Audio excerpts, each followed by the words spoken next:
Amigos de 724 Noticias, como siempre, un placer saludarles. Soy Arturo Ramírez Hernández y bueno, pues hoy vamos a platicar sobre un tema muy importante para la sociedad mexicana y es que en el umbral del siglo XXI, pues en las sociedades democráticas se observa un cambio profundo en las estructuras de organización de familias junto a las familias encabezadas por parejas casadas en primeras nupcias y que se hacen cargo de sus hijos comunes. Es por ello que yo le doy la bienvenida al doctor Fernando Pliego Carrasco, quien es investigador de tiempo completo en el Instituto de Investigaciones Sociales de la UNAM. Doctor, muchísimas gracias por platicar con 124 Noticias.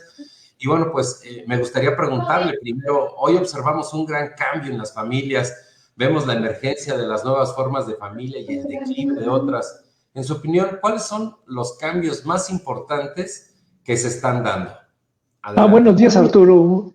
Muchas gracias por esta oportunidad de platicar contigo. Mira, basándonos en los censos, y para el caso específico de México, pero tomando la información de los censos, lo que observamos es que hay, hay 10 formas de organización, de organizar los hogares. ¿Sí? Los hogares es donde vive la gente. En los hogares viven familias, la mayor parte de los hogares son hogares familiares y algunos pocos no lo son. Entonces, ahí las formas encontramos las formas de familia que encontramos principalmente son las familias encabezadas por pareja de hombre y mujer casados. Pero observamos que en este caso, por ejemplo, en el año 2000, eran 60% de los hogares en México que están formados por parejas hombre y mujer casados. Pero en el 2020 ya bajaron al 43%. O sea, hay una caída de cerca del 30% en 20 años. Con todo y siguen siendo hoy la forma de hogar, o sea, el tipo de familia más común. Hombre y mujer casados y tienen sus hijos, viven con algún hermano del papá, de la mamá, etcétera, la abuelita, etcétera. Después sí, los hogares de parejas también, hombre y mujer, que cohabitan en unión libre, que no están casados.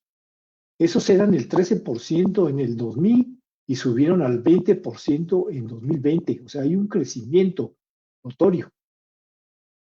Y son el segundo tipo de hogar que existe en México más importante. El tercero son los hogares encabezados por mamás solas, mujeres solas, pero mujeres solas con familia, ¿sí?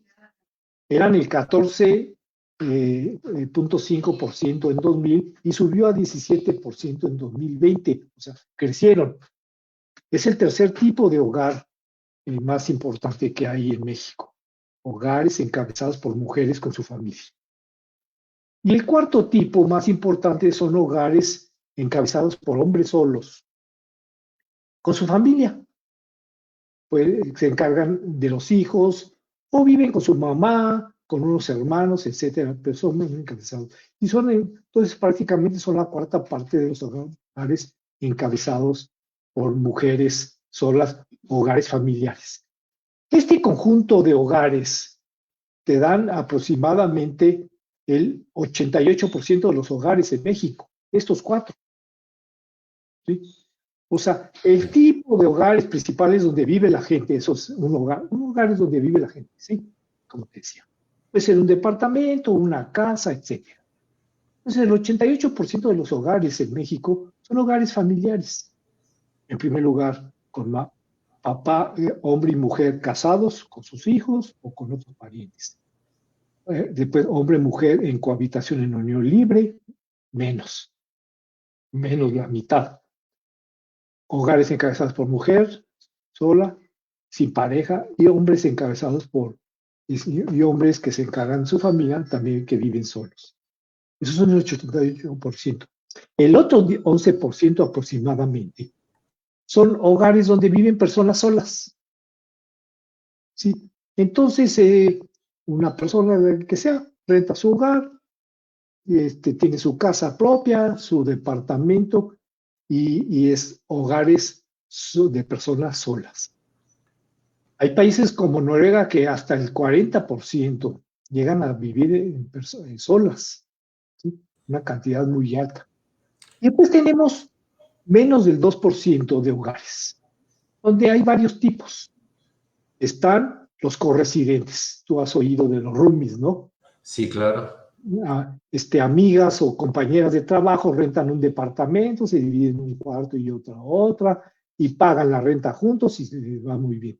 O, por ejemplo, los cuarteles del ejército, donde vive el ejército sin su familia, también son corresidentes. O sea, viven en un mismo hogar, pero no son familia entre ellos. Y después también entra dentro de eso las parejas del mismo sexo. Que en México, por decirte, eso solo se puede registrar bien a partir del censo de 2010. Eran 3 casos de cada 1000, 3 hogares de cada 1000 eran de parejas del mismo sexo. En 2020 subió a 6 parejas de cada 1000. ¿Sí? Entonces, te das cuenta que hay una diferencia enorme entre esta situación de las parejas del mismo sexo y los otros tipos de hogar. Entonces, Sí, descansa la dinámica de los hogares en México.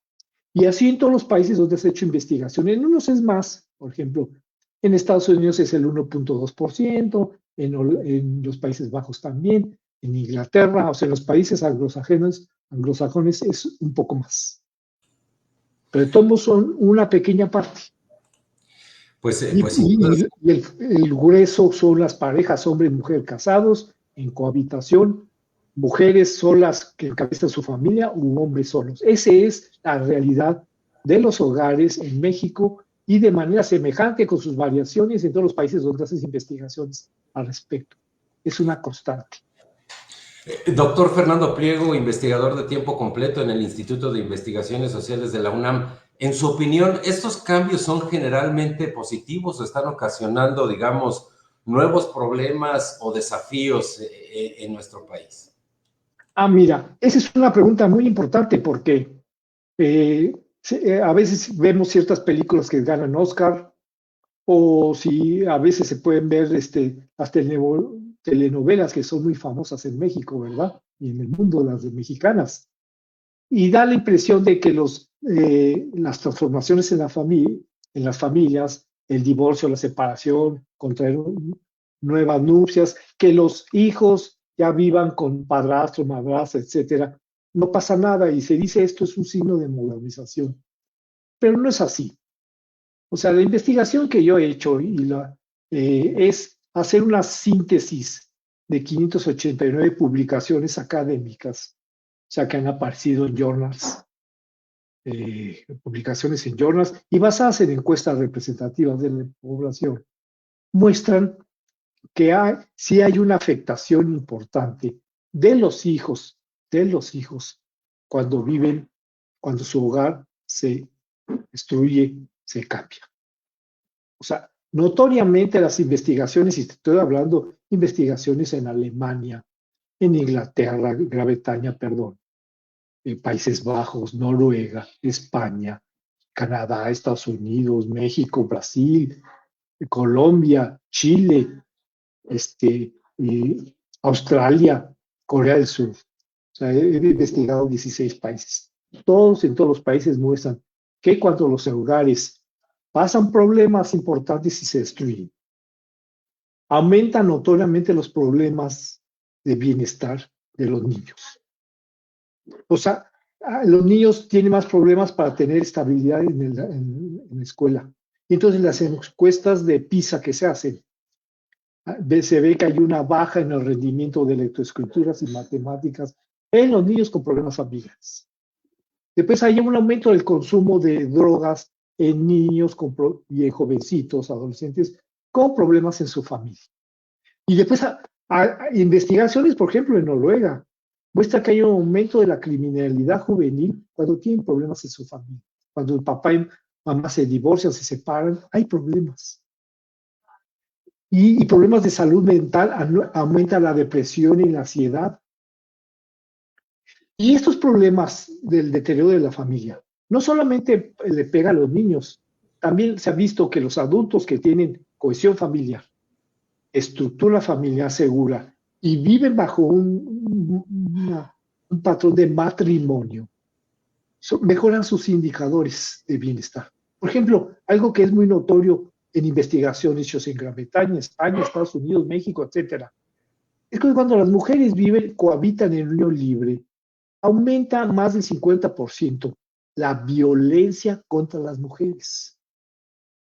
No es cierto, en ningún país existe muestras, no existe, de que la cohabitación sea una forma de emancipación de las mujeres. Los estudios en todos estos países, te estoy diciendo, señalan sistemáticamente que la cohabitación genera mucha fragilidad de violencia contra las mujeres. Eso no quiere decir que no haya violencia en matrimonios, todos conocemos, pero aumenta notoriamente cuando cohabitan en unión libre. ¿Por qué sucede esto en el caso de la violencia? Porque el matrimonio es un evento no solamente de la pareja, es un evento social. Los familiares se conocen, etc. Y hay regulaciones sociales más fuertes para proceder de manera más civilizada de los hombres en la vida de pareja cuando están casados. Repito, no es que no pasen, claro que hay violencia, pero aumenta notoriamente más del 50% la violencia contra la mujer cuando cohabita en unión libre. Entonces no es cierto eso que es una muestra de emancipación de la mujer. Después me han dicho, me preguntaron en la universidad, oiga, profesor, ¿pero no será que la mujer que cohabita en unión libre es más habla mejor, no se esconde la violencia que sufre y la casada se calla más? No es así.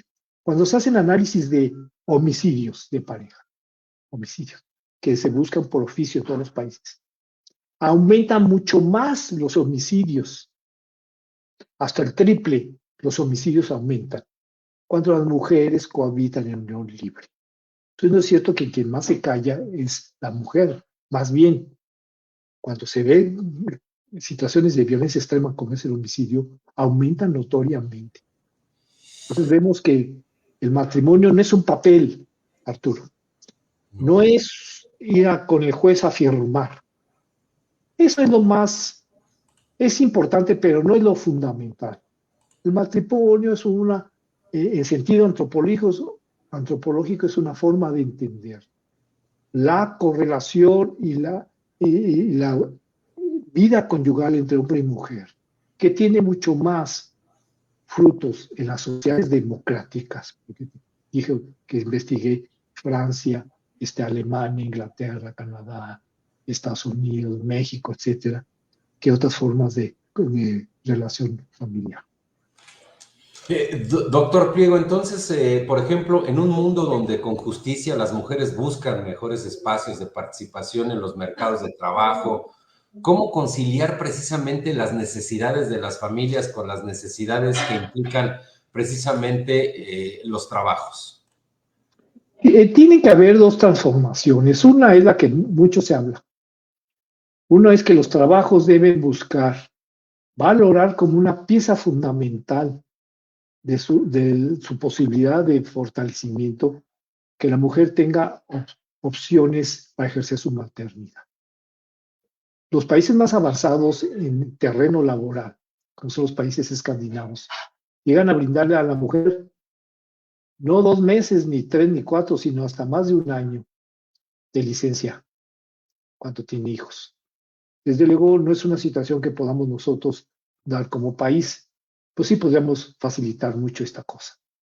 Por ejemplo, trabajos de medio tiempo, horas compactas, que la mujer pudiera salir no hasta las 6, 7, sino pudiera salir a las 4 y los niños se quedaran en escuelas de tiempo completo. Entonces los niños llegan ahí, comen, tienen ejercicios juntos, hacen la tarea, tienen actividades musicales, deportes, y ya salen los niños a las 4 o 5, sale la mamá del trabajo, va y los recoge. Bueno, esto sí se puede hacer, pero hay algo que se debe de hacer tal vez antes que esto, es que los hombres nos involucremos más en la vida del hogar. Sí, porque como una sí, exactamente, y no seamos nada más proveedores, que los hombres aprendamos a ser colegas iguales en el cuidado y la protección de tus hijos. Eso es lo más importante. Lo primero que dije también, pero lo más importante es esto.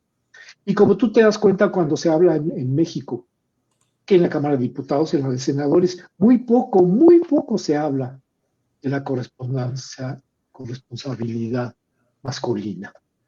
Generalmente se piensa que nada más es un asunto de igualdad en el trabajo. ¿Te fijas las propagandas que hay? ¿Sí? No, se necesita que cambiemos los hombres, y los hombres vamos cambiando, pero muy lento. Muy lento. Y lo peor es ya los hogares en que el hombre no se compromete, la mujer tampoco. Entonces los niños se sienten abandonados emocionalmente. Y los estragos en el comportamiento, en la sensación de felicidad y la alegría por vivir, son enormes, porque los niños pequeños y todavía de adolescentes necesitan un gran acompañamiento de los padres. Entonces se necesita que papá y mamá se coordinen, que sus trabajos les faciliten el llevar adelante esto, el cuidar a los hijos, acompañarlos, etc. Es muy importante. Necesitan muchas estrategias en el trabajo para lograrlo, y se necesita que los hombres aceleremos nuestra inserción en la vida del hogar. Doctor Pliego, una pregunta más. Hay muchas y frecuentes recomendaciones para poder mejorar la vida familiar, pero ¿se podría, digamos, resumir en unas básicas propuestas, digamos, algunos tips o consejos que de alguna manera y con base en su estudio se puede, digamos, compartir? Sí, mira, hay muchas terapias, formas de cursos para padres, etc. Pero yo recomendaría, pero entonces, toda esa literatura y métodos que son amplios, yo los resumiría en unas pocas propuestas. Primero se necesita, y muchas de ellas integran estos aspectos, no quiero decir que sean nuevos, más bien lo que hice es tratar de encontrar los elementos que unen las buenas prácticas de ayuda familiar. Y una es la inteligencia emocional. Es fundamental que aprendamos a desarrollarnos de tal manera que cuando hay tensiones normales en la vida, conflictos, etcétera, aprendamos a manejar las emociones y no desemboquen en conflictos, en enfrentamientos y mucho menos en golpes, ¿sí? Entonces la inteligencia emocional es fundamental. La otra es que aprendamos a ser solidarios, a ponernos como dicen los zapatos, los tenis del esposo del esposo, la esposa del esposo y de los hijos. Y los hijos también es educarlos para que se pongan a los papás. Entonces la solidaridad es el segundo elemento que debemos de aprender.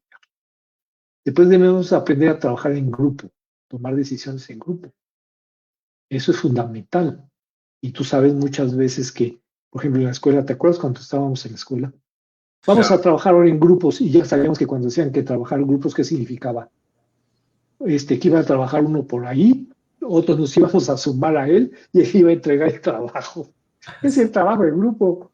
No, hay que aprender a tomar decisiones en grupo, seguirlas y ser coherentes en eso. Entonces hay que aprender a trabajar en grupo.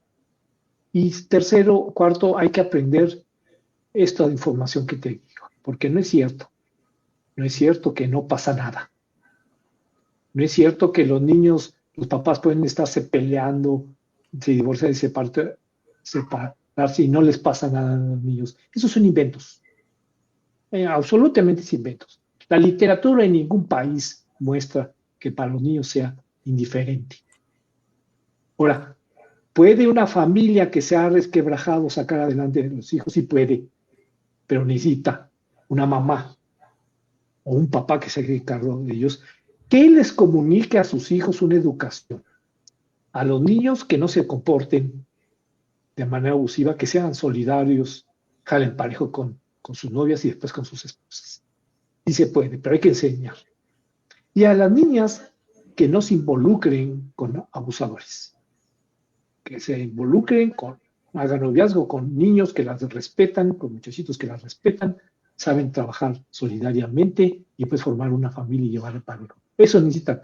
Y eso sí lo puede hacer un papá solo o una mamá sola especialmente, pero tienen que reestructurar críticamente lo que les pasó y no pensar que voy a educar a mis hijos para que repita el patrón de su papá, que los dejó, o su mamá, o las niñas que repiten el patrón de su mamá que se buscó a un hombre abusador.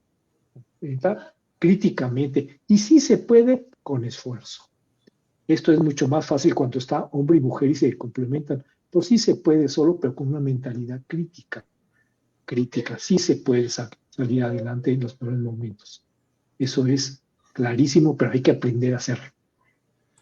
Muy bien, doctor. Bueno, pues inclusive de estos temas usted va a platicar el próximo miércoles en la presentación del estudio Las Familias en Querétaro en 2020 y que bueno, pues nosotros estaremos muy de cerca viendo precisamente cómo se van desarrollando estos temas y otros más que, bueno, pues definitivamente son súper importantes para que la familia pues se consolide, se fortalezca y sobre todo, como usted bien ha dicho al inicio de la entrevista, pues no se repitan este tipo de patrones que muchas veces, pues a veces se trastoca a la vida del ser más inocente que después puede volver a ejemplificar con un modelo similar y pues se trata de romper precisamente eso.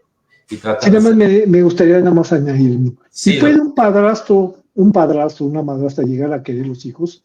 Sí, si los quiere como hijos propios. Claro que sí puede. Un padrastro puede llegar a querer los hijos como propios, como sangre de su sangre, y una madrastra también. Pero para eso se necesita un amor fuerte, ¿sí? Entonces sí se puede, pero se necesita ser crítico de la historia personal y de lo que haya sucedido. Las mentalidades que justifican lo que haya pasado, porque es muy difícil, es muy duro, los rompimientos, las desarticulaciones familiares. Entonces sí se puede salir adelante, pero con un espíritu crítico. Doctor, si tendrá alguna red social en donde pues alguna persona del auditorio quiera contactarlo para alguna duda o aclaración o alguna orientación, ¿dónde lo puede usted, dónde lo pueden contactar? En pliego.unam.mx. Bueno, pues ahí está usted Nada para más poder que, contactar. perdón, Sí, Arturo, doctor. nada más que no se les olvide poner en asunto pregunta a Fernando Pliego, pregunta a Pliego, pregunta al doctor Fernando Pliego, algo así, que vea que está personalizado, porque lo tengo configurado de tal manera que si no es de dirección conocida o que no mencionan mi nombre explícitamente, no lo manda al basurero y no lo recibo. Entonces es muy importante que personalicen el asunto. Muy bien, doctor. Pues yo le agradezco mucho estos minutos con 724 Noticias. Platicamos con el doctor Fernando Pliego Carrasco, quien es investigador de tiempo completo en el Instituto de Investigaciones Sociales de la UNAM. De verdad, muchas gracias. Deseando que tenga usted un excelente inicio de semana. Y bueno, pues a seguirlo el próximo miércoles allá en Querétaro con la presentación de este libro y por supuesto, bueno, viendo los tips que pues siempre se comparten y que enriquecen, por supuesto, a todas las familias de México. Nada Muchísimas más que es gracias. miércoles al otro, ¿eh? Sí, de este al siguiente. 6 de diciembre. Oh, perfecto, 6 de diciembre. Bueno, pues ahí vamos a estar muy pendientes, doctor, y vamos a estar dándole seguimiento a ese evento. Muchas gracias, doctor. ¿Algo más que desea agregar? No, muchas gracias, Arturo, por la oportunidad. Muchas gracias al Bueno, auditorio. pues que tenga un excelente inicio de semana, doctor. Gracias. Nos vemos.